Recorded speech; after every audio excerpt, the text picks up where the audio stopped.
Συνεχίζοντας, θα θέλαμε να παρατηρήσουμε ότι καθώς φτάνουμε στην θερμοκρασία λειτουργίας του Λέβητα, ότι τα καυσαέρια μας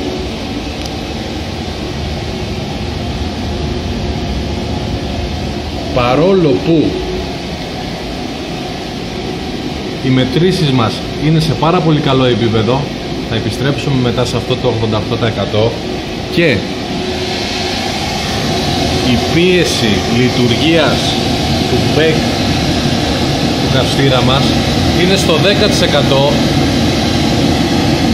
10,5 για την ακρίβεια, σε χαμηλότερη δυνατή ρύθμισή του.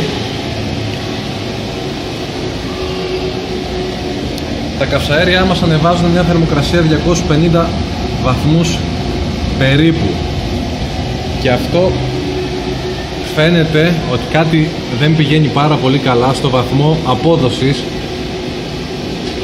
του όλου συστήματος. Τι σημαίνει αυτό? Ότι η αλλαγή back σε μικρότερο νούμερο είναι επιτακτική ανάγκη, και αυτό θα χρειαστεί να γίνει στο συγκεκριμένο